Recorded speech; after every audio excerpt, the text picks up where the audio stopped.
The storm outside roared against the floor-to-ceiling windows of the penthouse, but inside, the real tempest was tearing Ava Sinclair's life apart.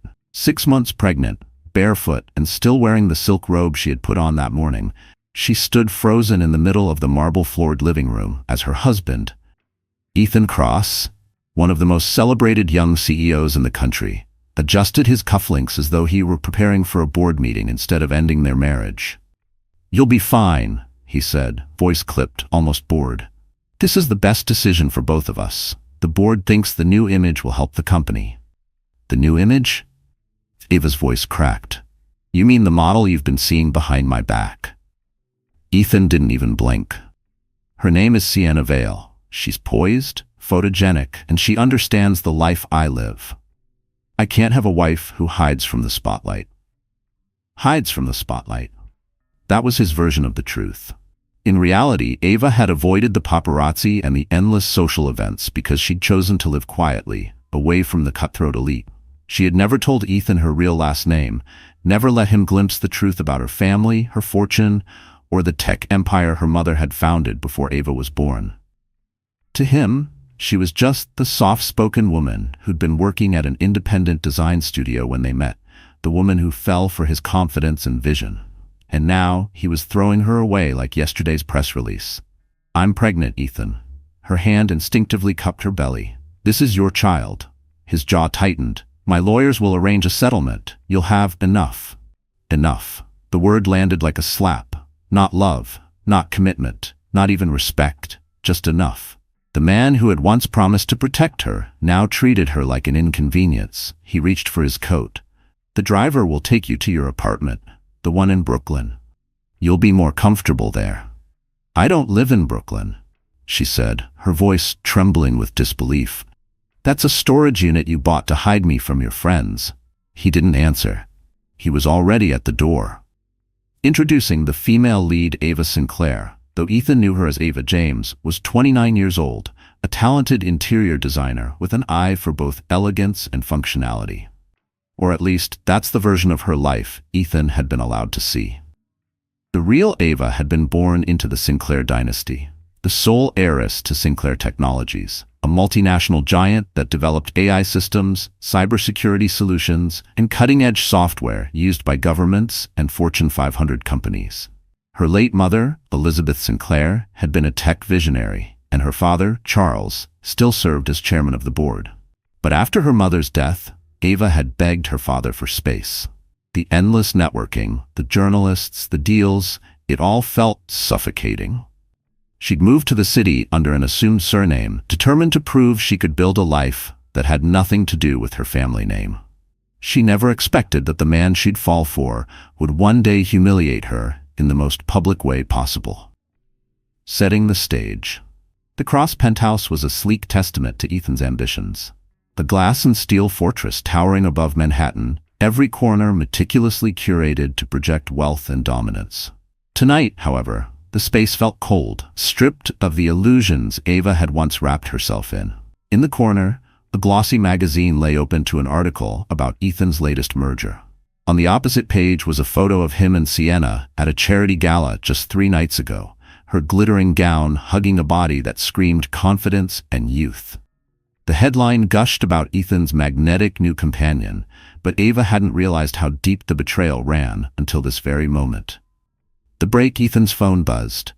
He glanced at the screen and smiled, an expression Ava realized she hadn't seen directed at her in months. "Sienna's downstairs," he said, without shame. "We're going to the Met Gala. I'll have the papers sent to you tomorrow." "You're divorcing me while I'm pregnant so you can take a model to the Met Gala?" Ava's voice rose. She didn't care if the neighbors heard. Ethan's gaze was flat. "The company needs stability. Investors don't want scandal. We'll make it look amicable." She let out a bitter laugh. "Stability? You're creating the scandal." He stepped closer, lowering his voice as though he were offering her a final piece of advice. "Ava, you don't have the power to fight me. Don't make this harder on yourself." For the first time that night, something inside her shifted. Not anger, not grief. Something colder, sharper. Power. She had the means to ruin him, to strip away every shred of the empire he thought he'd built without her. But she said nothing. Not yet. The foreshadow. When Ethan left, the silence wrapped around her like armor. She crossed to the window, looking out at the glittering skyline. Somewhere out there, behind tinted glass and locked gates, was the Sinclair estate. She hadn't stepped foot in it for nearly 5 years, but she still had the key. She pulled out her phone and scrolled past Ethan's number to the one she had kept hidden even from herself, labeled simply, Uncle R. Her mother's younger brother, Richard Sinclair, was the current CEO of Sinclair Technologies and a man who never forgot a slight against his family. Her thumb hovered over the call button. The mini cliffhanger. She took a deep breath, pressed dial, and when his familiar voice answered with, "Ava, is everything all right?" she smiled for the first time that night. "Uncle R," she said, her voice steady. "It's time to come home, and it's time Ethan Cross learns who he just divorced." The following morning, the media was already buzzing. Entertainment blogs splashed photos of Ethan Cross and Sienna Vale stepping out of a black town car, cameras flashing as if they were royalty.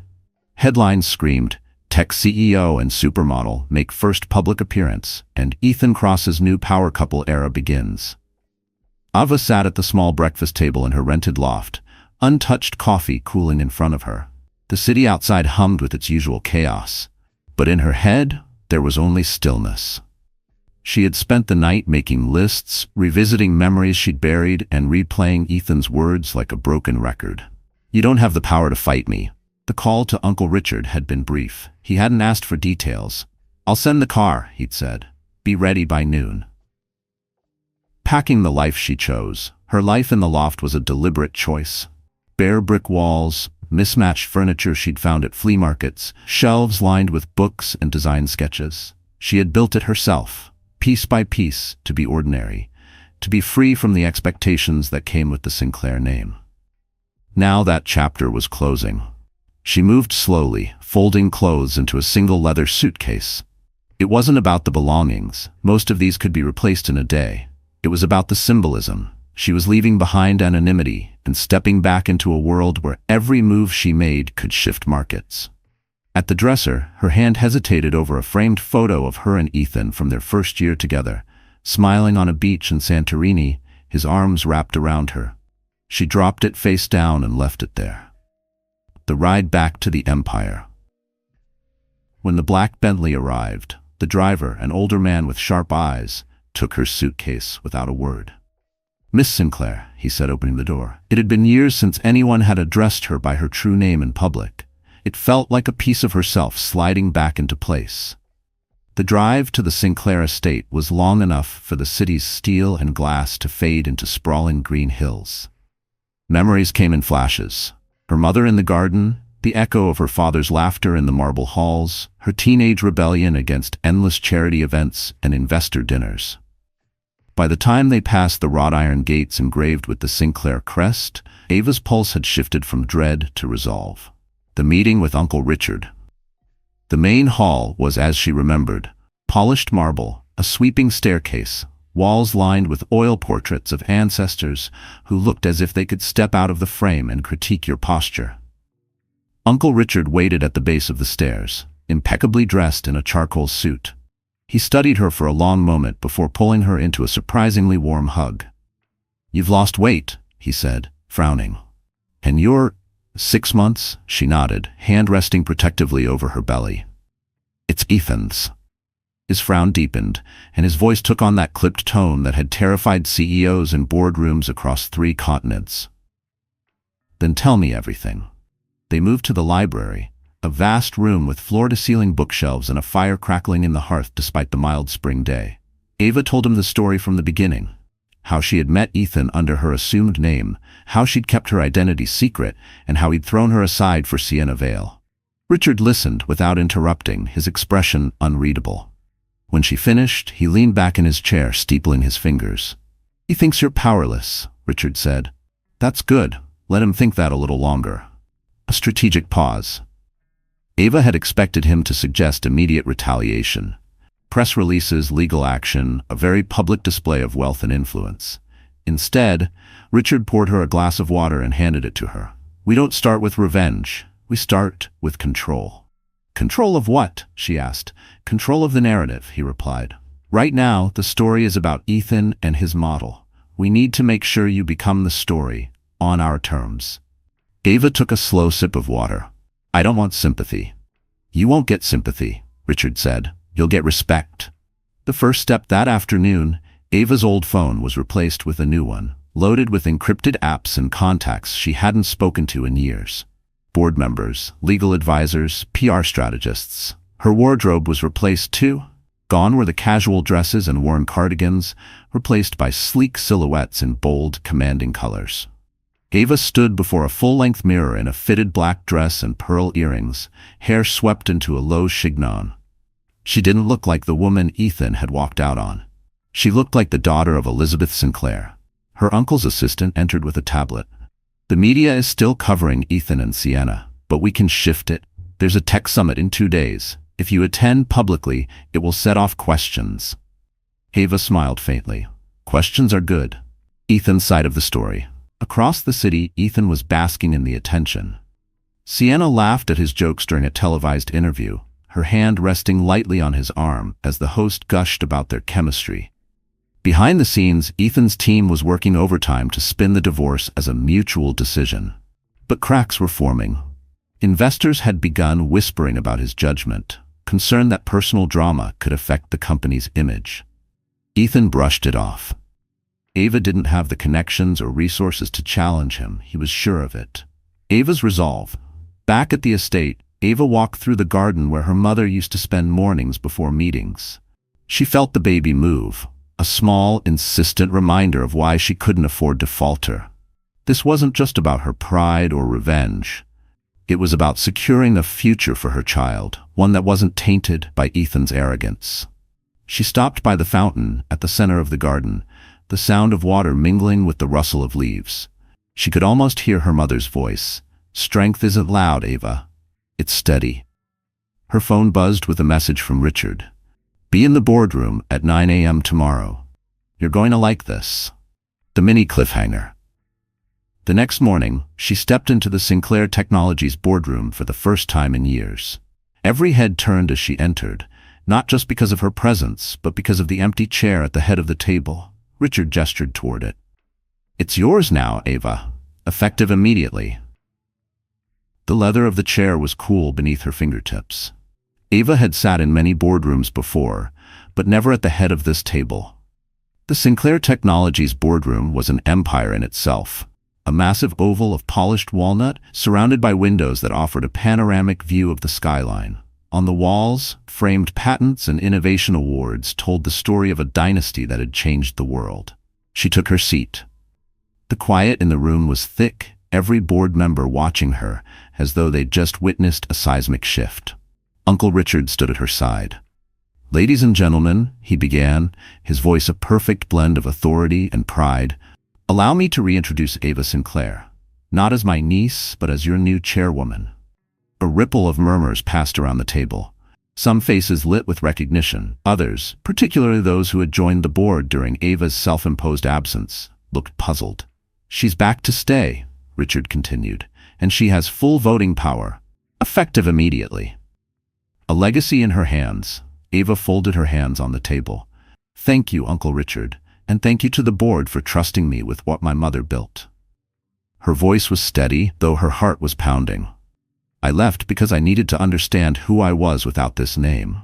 Now I know, and I'm here because there's work to be done. The first agenda item wasn't about Ethan, but he was already woven into her thoughts. Sinclair Technologies had the resources to move markets, and in the right hands, it could also shift the balance of power in an industry Ethan depended on. Before we move on, Ava said, scanning the room, I want a full report on all current partnerships, especially those involving cross-dynamics. That got their attention. Several board members exchanged wary glances. The first play by lunch, Ava had learned the basics. Cross-Dynamics had just secured a joint development agreement with a smaller AI firm, one Sinclair Technologies had quietly invested in 5 years ago. Ethan thought he was expanding into predictive analytics. He had no idea that Sinclair held majority control over the patents involved. Richard smirked when she pointed it out. So what do you want to do? Nothing, Ava said, leaning back in her chair. Not yet. We let him build, let him spend millions marketing the product, then we call in our rights. Richard laughed softly. Cold. I like it. Meanwhile, in Ethan's world, Ethan was riding high on his latest press feature. Tech's new power couple, Ethan Kross and Sienna Vale. The article praised his visionary leadership and Sienna's magnetic brand appeal, painting them as unstoppable. He forwarded the link to his head of PR with a note, "This is the energy I want everywhere." But there was an email he didn't notice, one from his CFO, warning that an upcoming payment to their AI partner was being delayed for contractual review. It was the first subtle tremor of the earthquake Ava was planning. Ava's public return. 2 days later, Ava made her first public appearance in over a year at the annual International Tech Summit. Cameras flashed as she stepped out of the black Bentley, the simple elegance of her navy-sheathed dress making as much of a statement as the discreet diamond earrings she wore. Journalists swarmed. "Miss Sinclair, are you here to announce a new partnership? Why now, after so much time away from the public eye? Is it true you're pregnant?" Ava smiled, offering no comment beyond, "I'm here for the future." Inside, she worked the room with calculated precision. Every handshake was photographed, every conversation noted. By the time she reached the Sinclair Technologies booth, social media was already ablaze with photos and headlines. Ava Sinclair, Heiress returns to the game. Ethan reacts. That night, Ethan sat in his penthouse scrolling through news feeds. Sienna was on the couch beside him, sipping champagne. "Who's Ava Sinclair?" she asked casually. Ethan froze. "No one you need to worry about." But his stomach tightened. He knew the name. He'd heard it in passing at conferences, always with a certain reverence. He'd never connected it to the quiet, self-contained woman he'd married. "She looks like she means business," Sienna said, tapping the screen. "And isn't that your AI partner she's talking to in this photo?" Ethan's jaw clenched. Coincidence. But it didn't feel like one. The quiet storm. Back at the Sinclair estate, Ava sat in her study, reviewing documents that outlined every weak point in Ethan's business. Her legal team was already drafting contingency plans for seizing patent rights if necessary. It wasn't just about hitting him financially, it was about dismantling the myth he'd built around himself. In his world, image was currency, and she was about to bankrupt him in both. Richard entered with 2 glasses of sparkling water. "You've caused a stir," he said, handing her one. "Half the industry is wondering why you're back. The other half is guessing what you'll do next." Ava took a sip. "Good. I want him to feel the walls closing in before they actually do." Ethan's first setback. A week later, Ethan's CFO walked into his office looking grim. "We've got a problem. The AI partner you signed with, their controlling shareholder has called for a renegotiation, and that shareholder is Sinclair Technologies."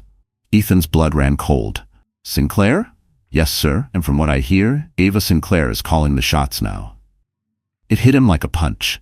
The pieces clicked into place. The last name, her sudden public reappearance, the calculated calm she'd shown when he'd left her. "She played me," he muttered, more to himself than to the CFO. The turning point. That night, Ethan called Ava. She didn't answer. He tried again. Voicemail. He sent a short text, "We need to talk." No reply. In the quiet of her study, Ava read the message and set her phone aside. Let him sweat. She wasn't ready to speak to him until the boardroom, and the cameras were watching. The mini cliffhanger. 3 days later, an invitation arrived at Ethan's office. Gold embossed, bearing the Sinclair Technologies seal. It was for a special joint industry announcement to be held at the Grand Manhattan Hotel. At the bottom, in elegant script, was a single line, hosted by Ava Sinclair, chairwoman. The Grand Manhattan Hotel had hosted presidents, royal weddings, and billion-dollar merger signings, but that morning, it belonged to Ava Sinclair. The marble lobby gleamed under crystal chandeliers, and a red-carpeted staircase led to the ballroom where the press conference would take place. Rows of velvet chairs faced a long stage draped in Sinclair Technologies' navy and silver banners. Camera crews were already setting up when Ava arrived, escorted by Richard and 2 of the company's senior executives. Her presence was electric. Journalists craned their necks, flashes popped, and the low hum of speculation filled the air. Ethan Kross was nowhere to be seen yet. The calm before the strike backstage. Ava reviewed her notes, though she knew the speech by heart. This wasn't just an industry announcement. This was the first public move in her calculated dismantling of Ethan's empire. The timing, the optics, the stakes, everything had been engineered to ensure maximum impact. Richard leaned in. Remember, we're not here to humiliate him. We're here to shift the market's confidence. Ava gave him a look that was both amused and icy. The market will get the message, and so will he. Ethan's arrival. 15 minutes before the event began, Ethan strode into the ballroom with Sienna on his arm, both dressed as if for a magazine cover shoot. His navy suit was immaculate, his cufflinks catching the light. Sienna's white silk dress was cut to perfection. Cameras swiveled instantly, reporters calling out questions about their power couple status.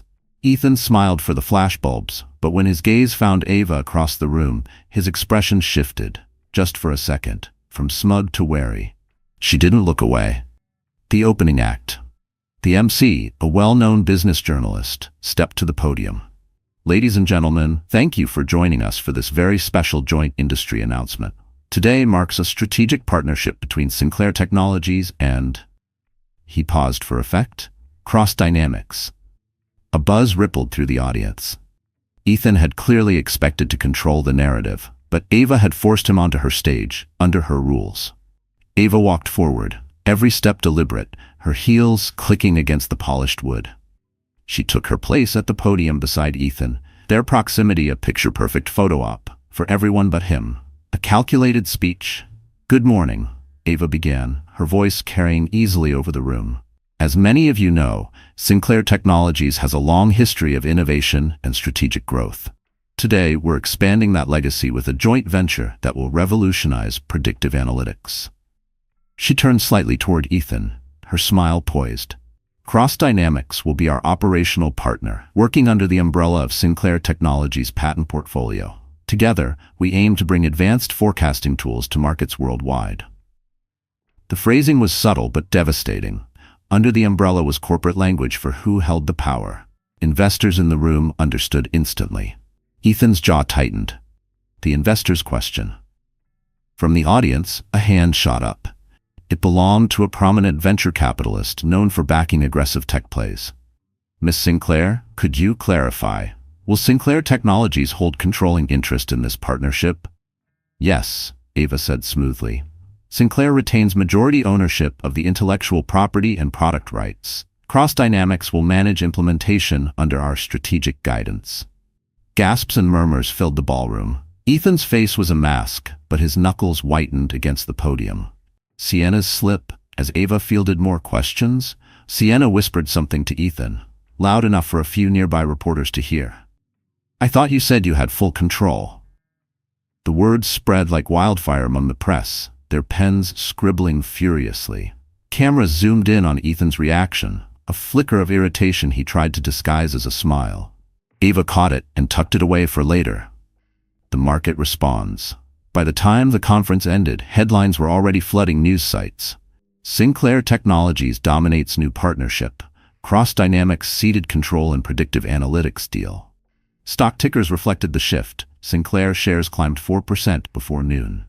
Cross Dynamics dipped by nearly 3%. It wasn't catastrophic, but it was a public crack in Ethan's armor, a private exchange. As guests began to disperse, Ethan caught up to Ava near the side exit. "What the hell are you doing?" he hissed under his breath. "Business," she said lightly, stepping past him. "You blindsided me," he pressed. "You could have negotiated." "I did," she cut in, turning to face him. "You just weren't invited to the table." His eyes narrowed.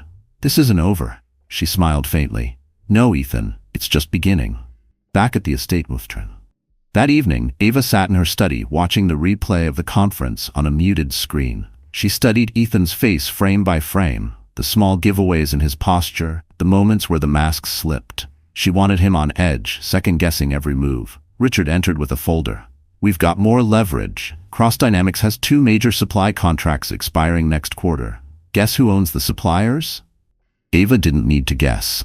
"Perfect. We'll renegotiate terms in our favor."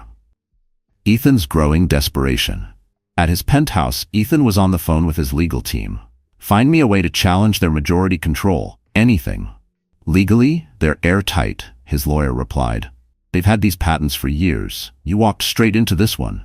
Ethan ended the call and poured himself a drink. He had underestimated her. Badly. And now she was using the one arena he couldn't dominate with charm or press photos. The boardroom. The mini cliffhanger. 3 days later, Ethan received a summons, not to court, but to a shareholder emergency meeting at Cross Dynamics. The attached agenda had just 3 words: vote of confidence. The Cross Dynamics boardroom was usually a place where Ethan commanded the floor. Today, it felt like enemy territory. The air was tight with tension, the polished oak tables surrounded by shareholders whose expressions ranged from politely curious to openly hostile. The vote of confidence agenda item loomed on the printed packets in front of every seat. Ethan adjusted his tie and forced a confident smile. "Good morning. I know there's been chatter after the Sinclair announcement, but let me assure you, our partnership is strong and our leadership is focused on growth." A few polite nods. No applause. The first blow. The first question came from Harold Drake, a longtime investor with a reputation for being blunt. "Ethan, why were shareholders not informed that Sinclair Technologies held majority control over the predictive analytics project before the deal was signed?" Ethan's jaw tightened. "Because that detail doesn't affect our ability to execute."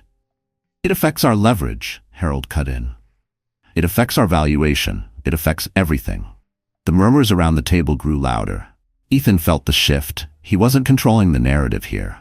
Ava's ghost in the room. As the questions piled on, Ethan realized the unspoken truth. Ava wasn't in the room physically, but her presence was everywhere. Her name came up 3 times in the first 20 minutes, always with respect, always with the implication that she'd outmaneuvered him. "Mr. Cross?" another shareholder asked, "has Miss Sinclair expressed any intent to acquire a larger stake in Cross Dynamics?" Ethan kept his tone even. "Not to me," which was true. But the truth didn't matter when the market believed otherwise. The surprise appearance. Halfway through the meeting, the double doors at the back of the room opened. A woman in a tailored charcoal suit stepped inside, her heels silent against the carpet. Every head turned. It was Ava. She didn't speak at first, just handed a sealed envelope to the board secretary. "These are documents for your immediate review," she said, her voice carrying easily in the stunned silence. Ethan's pulse spiked. "What is this?" "A courtesy," Ava replied smoothly, "so no one can say they weren't informed." The documents inside the envelope was a formal notice. Sinclair Technologies had acquired a 12% stake in Cross Dynamics over the past quarter through a series of shell companies. Combined with friendly shareholders already aligned with Sinclair, Ava effectively controlled nearly 1/3 of the voting power in the room. The impact was immediate. Chairs shifted. Side conversations erupted. Ethan's CFO looked like he'd swallowed a lemon. "This isn't a takeover," Ava said, her tone almost gentle. "It's a partnership. But I believe partnerships work best when there's transparency and capable leadership." The implication landed like a sledgehammer. The vote. The vote of confidence was called sooner than expected. Ethan made his case in a tight, clipped speech, but the momentum was gone. The numbers were close, but he survived, barely. Enough shareholders still believed replacing him now would cause more instability than keeping him in place. When the meeting adjourned, Ethan stalked toward Ava in the hallway. "You came here to humiliate me." "No," she said. "I came here to warn them." "Warn them about what?" he demanded. She smiled faintly. "About storms they don't see coming." Ethan's countermove. That night, Ethan called in favors. If Ava thought she could box him in with quiet maneuvers, he dragged the battle into the public arena. He arranged an exclusive interview with a major business network, framing the Sinclair stake as friendly collaboration and downplaying rumors of conflict. "Cross Dynamics is strong," he told the cameras, "and I have no doubt our partnership with Sinclair will drive unprecedented innovation." But as soon as the segment aired, Ava's PR team released a statement of their own. Sinclair Technologies is committed to supporting Cross Dynamics' growth, under leadership that prioritizes transparency and strategic foresight. It was a perfect mirror, polite, professional, and devastating. The quiet planning. Back at the Sinclair estate, Ava reviewed a list of Ethan's upcoming speaking engagements, partnerships, and investor dinners. "Every event he attends," she told Richard, "will have a presence there, not to confront him, just to remind people that I'm watching." Richard smirked. You're making him fight shadows. Exactly, she said. Shadows are harder to hit. Sienna feels the pressure. Sienna wasn't used to being ignored, but lately Ethan was distracted, tense, and often on the phone late into the night. The lavish dates slowed, replaced by strategy meetings and emergency calls. One evening, she confronted him. This isn't fun anymore, Ethan. You're obsessed with her. I'm not obsessed, he snapped. I'm managing the situation. Sienna folded her arms. Managing or losing? Ava's next move. A week later, invitations went out for the Sinclair Foundation's annual charity gala, a black tie event that doubled as a showcase for the family's influence. Ava had skipped it for years. This time, her name was on the top of the host list. The guest list read like a who's who of the business and political elite. Ethan and Sienna were both invited, though Ava doubted they'd dare decline. Richard caught her eye as they reviewed the seating chart. You're setting a stage. Ava's smile was slow and deliberate. I'm building a theater. The mini cliffhanger. On the night of the gala, the red carpet was a blaze of flashbulbs. Ava stepped out of the Bentley in a sweeping black gown, diamonds catching the light like shards of ice. Cameras roared her name, and at the far end of the carpet she saw Ethan and Sienna arrive, right as the press shouted, "Ava! Over here!" with them for a photo. The Sinclair Foundation's annual charity gala was the crown jewel of the city's social calendar, a glittering evening where billionaires, politicians, and celebrities mingled under the pretense of philanthropy. Tonight, however, it was more than a fundraiser. It was Ava Sinclair's battlefield. The ballroom of the Grand Meridian Hotel shimmered under chandeliers the size of small cars. Crystal flutes of champagne sparkled on silver trays, and the air was thick with the scent of orchids flown in from Singapore. A 40-foot digital display cycled through images of Sinclair-funded projects, schools, hospitals, tech incubators. But no one was looking at the screen. All eyes were on Ava. The entrance. She moved through the crowd with the grace of someone born to command it. Her black silk gown flowed like liquid, and the deep V of the neckline was offset by the perfect drape of a diamond necklace. She greeted donors, shook hands with senators, posed for photographs. Every time the cameras flashed, Ethan saw it. She wasn't the quiet, modest woman he'd left. She was a presence, magnetic, untouchable. Sienna clung to his arm as they stepped into the room, her silver dress catching the light. But while heads turned to acknowledge them, the photographers weren't shouting their names. They were shouting Ava's. The first encounter. It didn't take long for them to cross paths. Ava was speaking with the mayor when Ethan approached, Sienna in tow. "Madam Chairwoman," Ethan said with a practiced smile. Impressive turnout. Ava's gaze flicked to him, cool and unreadable. "We have generous supporters. They believe in causes that matter." Sienna forced a laugh. "Like helping, whatever it is your foundation does?" The mayor's eyebrows rose. Ava's smile never faltered. "Education, healthcare, and innovation," she said smoothly. "Things that leave a lasting impact. Unlike a seasonal runway show." The mayor chuckled under his breath and excused himself. The donor table dinner was served at long banquet tables arranged in a horseshoe around the stage. Ava had placed Ethan and Sienna at a prime table near the front, but directly across from her. It was deliberate. Every time he looked up, she was there, poised and engaged with the city's most influential people. Midway through the meal, the MC announced a special guest speaker, Ava Sinclair herself. Ethan stiffened. He hadn't been warned about this. A speech with layers. Ava stepped to the podium, her voice carrying easily through the hall. She spoke about the foundation's projects. The lives changed. The importance of innovation, not just in business, but in compassion. Then her tone shifted. "Partnerships," she said, "are built on trust, transparency, and mutual respect. Without those, even the most promising ventures can falter. I've learned that the hard way, but I've also learned how to rebuild stronger than before." It wasn't overt, but it didn't need to be. The room caught the subtext. Cameras zoomed in on Ethan's face. Sienna's misstep. As applause filled the room, Sienna leaned toward Ethan. "You didn't tell me she was this good." Her voice wasn't loud, but it was loud enough for the venture capitalist beside her to hear. That VC happened to be a Sinclair ally. Within minutes, the comment made its way back to Ava via discreet text from Richard. "She's rattled him in front of donors." Ava allowed herself a small sip of champagne, her expression unreadable. the silent auction power play. After dinner, guests wandered to the silent auction tables. Luxury vacations, art pieces, rare wines. Ava had donated a week-long retreat at the Sinclair estate in Provence, complete with private jet transportation. Ethan's competitive streak flared when he saw it. He scribbled his bid, determined to win at least one headline-worthy prize tonight. An hour later, the final bids were revealed. Ethan's name was there, but below Ava's, who had outbid him by $1, reclaiming her own donation for publicity and control. It was petty. It was perfect. The dance floor. The band struck up a slow jazz number, and couples began to fill the dance floor. Ava accepted a dance from the governor, her laughter ringing clear across the room. Photographers swarmed. Ethan, watching from the edge, could feel the narrative slipping. He'd come here expecting to show unity and charm with Sienna. Instead, the evening belonged to Ava. Sienna tugged at his sleeve.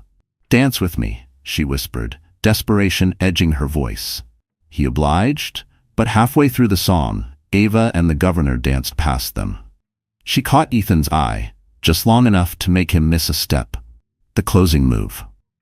As the night drew to a close, Ava took the microphone once more to thank guests. "Tonight, we've raised over $12 million for initiatives that will shape the future," she announced to thunderous applause. Then, with a glance toward Ethan, she added, "And in the coming months, Sinclair Technologies will unveil projects that redefine what's possible when leadership is aligned with purpose." It was an announcement with no specifics, but it landed like a warning shot. The message was clear. Bigger moves were coming. Backstage fallout. In the green room after the gala, Richard handed Ava a glass of water. "You just owned the room." "That was the point," she said, removing her earrings. "He needed to see that no matter where we are, I control the tone. And everyone else needs to see it too." Her phone buzzed, a message from one of Ethan's minority shareholders. "If you're serious about change at Cross Dynamics, I'm ready to talk." Ava's smile was slow, deliberate. "It's starting." The mini cliffhanger. An hour later, while the city slept, a courier delivered a thick envelope to the Sinclair estate. Inside was a confidential document marked in bold, "Acquisition Proposal, Cross Dynamics." And at the bottom, the offer was signed not by Ava, but by 3 of Ethan's own board members. The envelope sat on Ava's desk like a loaded weapon. 3 Cross Dynamics board members, men who had once stood firmly in Ethan's corner, were now offering her a path to controlling his company outright. Richard read the proposal twice, then looked up at her. "They're serious. They've had enough of him." Ava traced a finger along the embossed Sinclair letterhead she'd been using for recent communications. "If they're coming to me, it means he's losing more than just market confidence. He's losing his own people."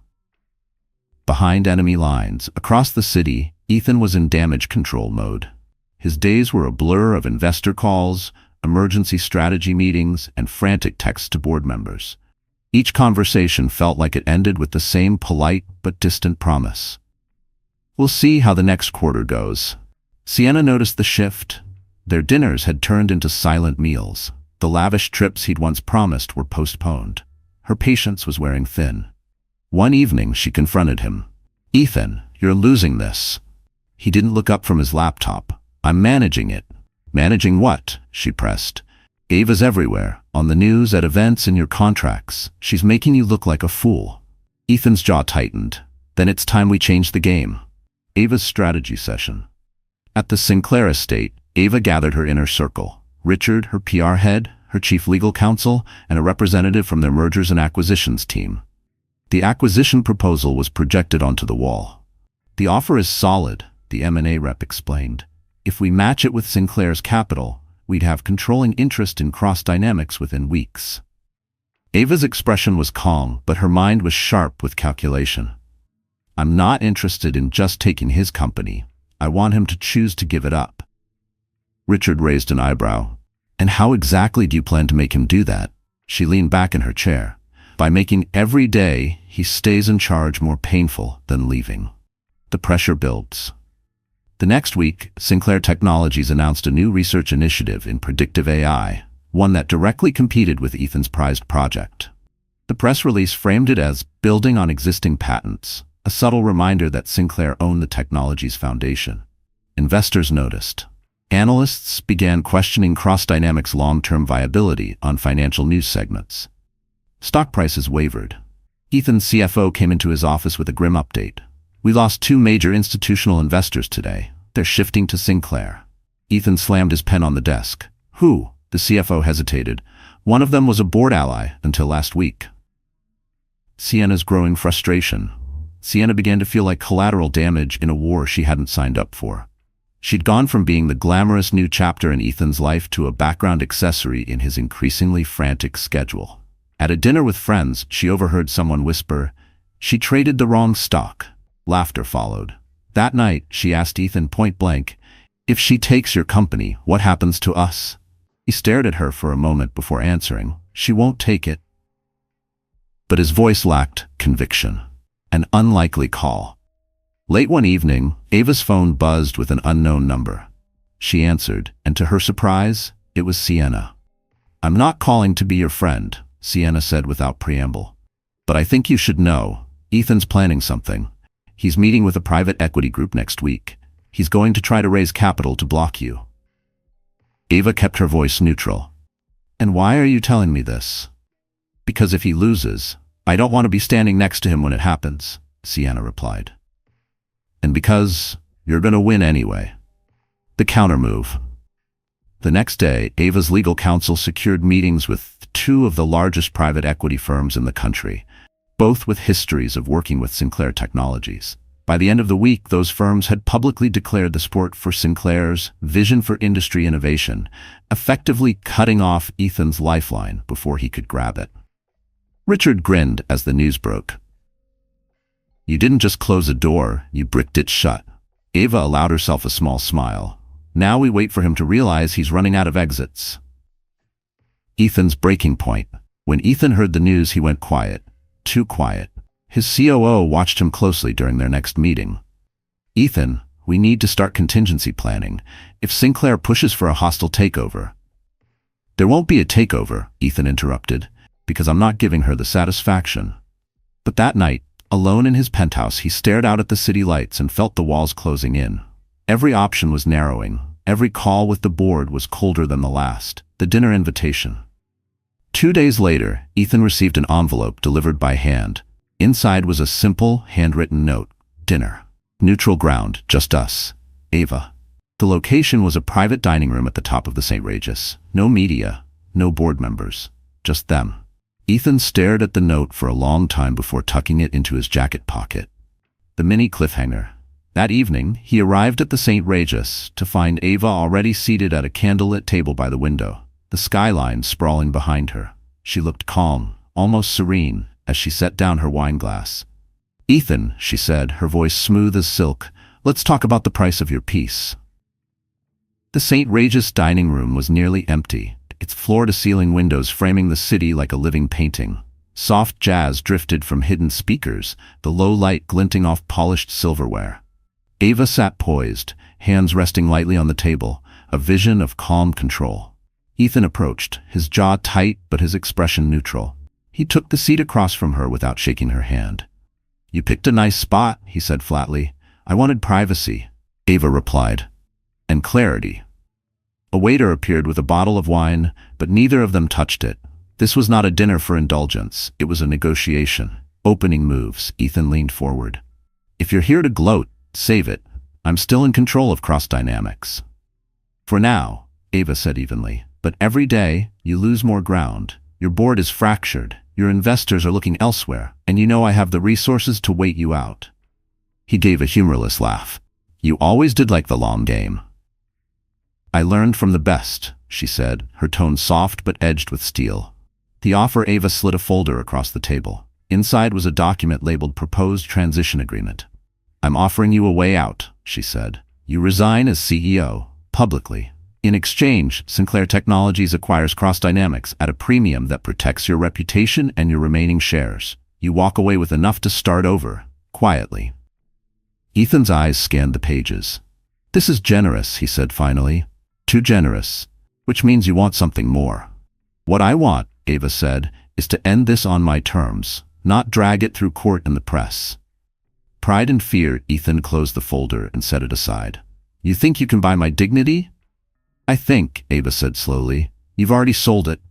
To the media, to your ego, to anyone who believed your story about trading up for a model and leaving your powerless bat wife behind. His jaw tightened. This isn't about the marriage anymore. Ava's eyes locked onto his. It's always been about the marriage. You just didn't realize it was also about the business. A flash of vulnerability. For a moment, Ethan's confidence faltered. He glanced toward the window, the city lights flickering like distant fires. I built Cross Dynamics, he said quietly. From nothing. Every deal, every product. On patents Sinclair Technologies owns, Ava interrupted. On a network my family helped you access. You didn't build it alone, Ethan. You just convinced yourself you did. He met her gaze again, the anger returning. And what if I don't sign? The consequences. Ava's voice didn't rise, but it cut through the space between them. Then I keep tightening the noose. Every contract, every supplier, every investor you rely on, I'll be there first. Your stock will bleed value. Your board will vote you out. And when it's over, you'll be a footnote in a business journal article about corporate arrogance. Silence settled between them. The waiter returned to refill their water glasses, oblivious to the quiet war unfolding. Ethan's counterplay. You think you've cornered me, Ethan said. But there's one thing you're forgetting. I still have allies. And not all of them play by your family's rules. Which allies? Ava asked, tilting her head. The ones who already called me this week? Or the ones who've been selling their shares before the next quarter's report? He blinked, the slightest pause revealing the truth. The personal blow, Ethan shifted tactics. What's this really about, Ava? Revenge? Proving you're stronger than me? Her expression softened, not with forgiveness but with certainty. It's about our child. I will not let their name be tied to your recklessness. This isn't vengeance, Ethan. This is protection. For the first time his eyes dropped to her midsection, to the subtle curve beneath the tailored dress. Something unreadable crossed his face. Regret, maybe, but it vanished quickly. A closing window. I'll give you 72 hours, Ava said, sliding the folder back toward him. After that, the offer disappears, and so does your control. He stood, leaving the folder on the table. You're underestimating me. Or, Ava replied, I know you better than anyone. He walked out without another word, his reflection in the glass shrinking as he moved away. Richard's assessment. Back at the Sinclair estate later that night, Ava found Richard waiting in her study. Well? He asked. He's stalling, Ava said, sinking into her chair. He's not ready to admit he's lost. Richard handed her a folder of his own. Then we make the decision for him. We've got enough shareholder support to trigger a special resolution. If we move now, we could vote him out within 2 weeks. Ava looked at the papers, then shook her head. Not yet. Let him feel the clock ticking. Ethan's next call. In his penthouse, Ethan poured himself a drink and dialed a number he hadn't called in years. It's Ethan, he said when the line picked up. I need a favor. Something off the books. The voice on the other end chuckled. Sounds like trouble? You have no idea, Ethan replied. The mini cliffhanger. 2 nights later, Ava's head of security entered her office with a grim expression. We've got a problem. Someone's been digging into your private accounts and your travel schedule. On his desk was a surveillance photo of Ava leaving the St. Regis. The man in the background, partially hidden, was Ethan. The photo lay on Ava's desk like a warning. Ethan lurking in the background of her St. Regis meeting wasn't coincidence, it was surveillance. And surveillance meant he was done playing strictly in the corporate arena. Richard paced in front of her. If he's moving into personal territory, we need to escalate security. You can't risk being caught off guard. Ava closed the folder containing the photo. Security, yes, but I'm not hiding. If he wants to watch me, I'll give him a performance worth remembering. The industry panel, a week later, the International Business Leadership Forum, was set to host a televised panel on the future of predictive technology. Ava had been confirmed as the keynote speaker months ago. Ethan's name appeared on the panel list 2 days before the event, added at the insistence of one of the sponsors. It was obvious he wanted to share the stage, maybe even publicly challenge her. Richard wasn't thrilled. It's a setup. He'll try to bait you. Then I'll bait him first, Ava replied. Preparing the stage. The morning of the panel, Ava's PR head briefed her in the green room. Half the industry's eyes are on this. If you land the right hit, you can push him over the edge. Ava nodded. And if I push him far enough, the board will see him for exactly what he is. The plan was simple. Control the narrative, keep our composure, and plant seeds of doubt in the minds of Cross Dynamics' remaining loyalists. The first exchange. The panel began under bright stage lights. Cameras panned over the audience, CEOs, investors, reporters, before settling on the lineup of speakers. Ava in a sleek navy dress, Ethan in a sharp charcoal suit. The moderator opened with broad questions about innovation and market trends. Ava answered with precision, speaking about transparency, sustainable growth, and the responsibility of tech leaders to think beyond quarterly profits. When Ethan's turn came, he emphasized risk-taking, speed over hesitation, and owning the market before anyone else can. It was corporate philosophy dressed up as bravado. The tension breaks. Midway through, the moderator asked, "What do you think is the biggest threat to innovation in this space?" Ethan smirked. Interference. When competitors meddle in projects they didn't start, just to take credit later. It was a shot across the table. Ava smiled slightly. The real threat isn't competition. It's arrogance. Leaders who believe they're untouchable stop listening, stop adapting, and when they stop adapting, they lose. The crowd reacted with a low murmur. Ethan's jaw flexed, his eyes narrowing. The reveal toward the end, the moderator asked about future projects. Ava leaned in. Sinclair Technologies is preparing to launch a platform that will integrate predictive analytics into global logistics. We expect to hold exclusive rights in every sector that relies on these patents. Every sector. The phrase hung in the air. Industry insiders knew exactly what it meant. Ethan's flagship product would be locked out of key markets. Ethan turned toward her.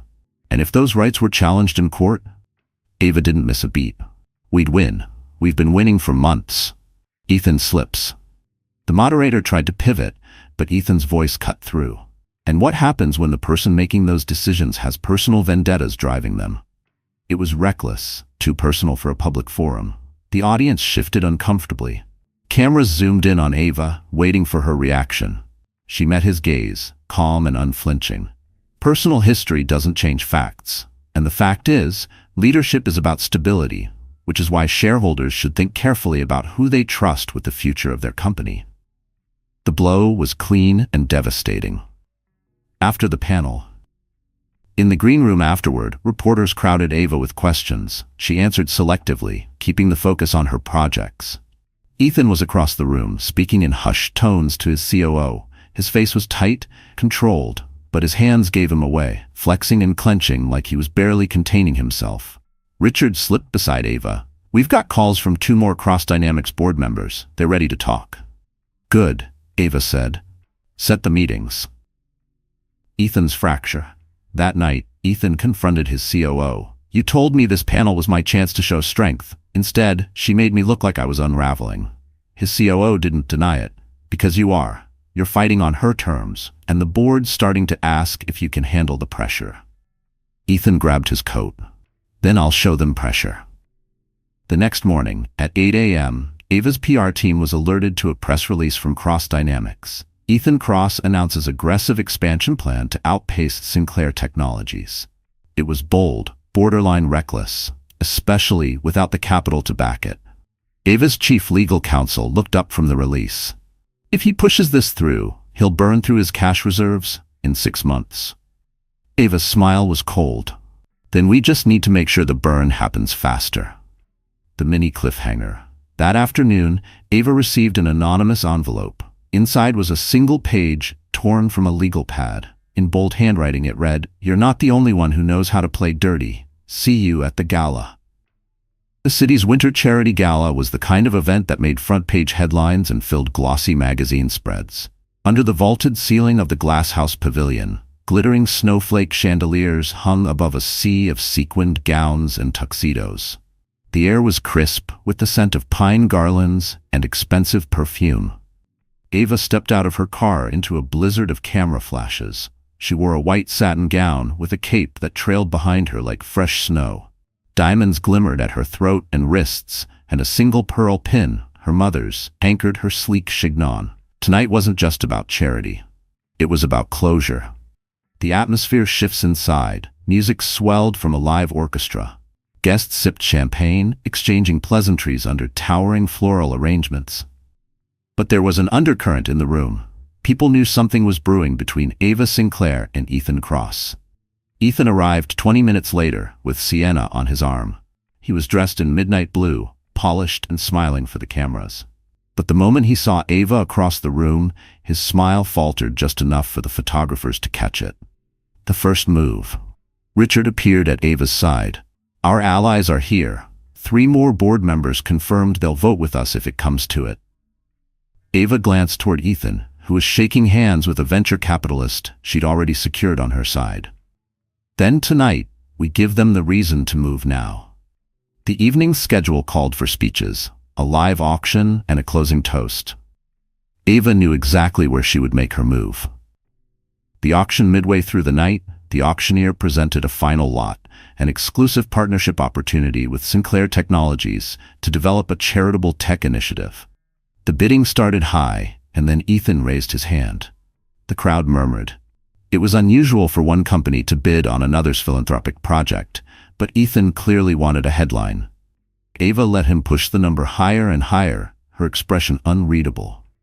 When the price reached a staggering figure, she lifted her paddle and doubled it. The room erupted.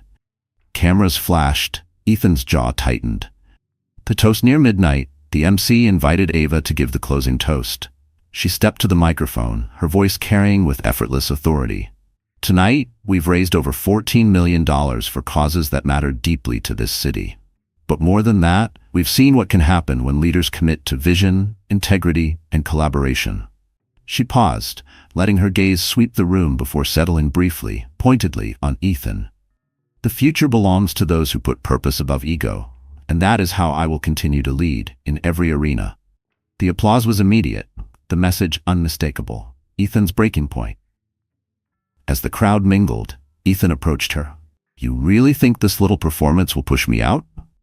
Ava smiled faintly. "It's not just tonight. It's been months of you losing control. This is just the finale." He stepped closer, lowering his voice. "I can still make this ugly." "You already did," she said, turning away. The board's decision. Richard intercepted her before she reached the exit. "We have the votes. The board's calling an emergency meeting tomorrow morning. Ethan will be asked to resign." Ava exhaled slowly. It was happening. After months of strategic moves, careful pressure, and public victories, the endgame was here. The next day, in Cross Dynamics' glass-walled boardroom, the atmosphere was heavy. The special resolution passed with a decisive majority. Ethan's resignation was immediate. He didn't look at Ava as he left the building, Sienna trailing behind him. Cameras swarmed, but he kept his head down. A new era. Weeks later, the press announced the official merger of Cross Dynamics into Sinclair Technologies. With Ava at the helm of the combined operations, share prices surged. Industry analysts called it a masterclass in corporate strategy. But to Ava, it was more than that. It was the final reclaiming of her life, her name, and her legacy. A private moment. That evening, she stood on the balcony of the Sinclair estate, the winter air crisp against her skin. Richard joined her, handing her a glass of champagne. "You won," he said simply. Ava looked out over the city lights. "I didn't just win. I built something worth winning for." Her hand rested lightly on her stomach. The future wasn't just about business. It was about family, stability, and never letting anyone dictate her worth again. The message. In her final press interview of the year, Ava summed it up for the world. Strength isn't about never falling. It's about standing up so tall after you've been knocked down that no one can ever push you the same way again. That's what every woman should remember. Your story is yours to write. The mini cliffhanger closing beat. As the cameras clicked, Ava received a text from an unknown number. It read, "Enjoy your victory. The game never really ends." Her smile didn't falter. This time, she was ready. So, that's how the story closes. My friends, you're still here with me, right? If you've stayed until now, then something in Ava's journey has touched your heart in its own way. Maybe it's the fire of justice, maybe it's the quiet strength she carried, or maybe it's the reminder that no one gets to write your ending but you. You see, life isn't about avoiding storms, it's about learning to stand tall in the middle of them. Marcus Aurelius, one of the great Stoic philosophers, once said, "You have power over your mind, not outside events. Realize this, and you will find strength. Ava's story shows exactly that. She couldn't control Ethan's betrayal, the rumors, or the corporate games, but she could control her choices, her dignity, her comeback. And she chose not just to survive, but to rise higher than before. Sometimes people will try to define you by your weakest moment. They'll make you believe that your worth depends on their approval. But here's the truth. You are the author of your story. As Epictetus said, it's not what happens to you, but how you react to it that matters. Ava reacted not with bitterness, but with strategy, courage, and purpose. And maybe you're facing your own Ethan right now. A person, a challenge, a season of loss. Remember, you are not powerless. The pain you feel today can be the fuel for the life you build tomorrow. You can step forward, reclaim your name, and write an ending that makes you proud. If this story stirred something in you, if it reminded you that strength can be quiet, graceful, and unstoppable, then I invite you to keep walking this path with us. Hit that like button, share this video with someone who needs a reminder of their own power, and subscribe so you never miss the next journey we take together. Because, my friends, the world will keep throwing storms at us, but together, we'll keep learning how to dance in the rain.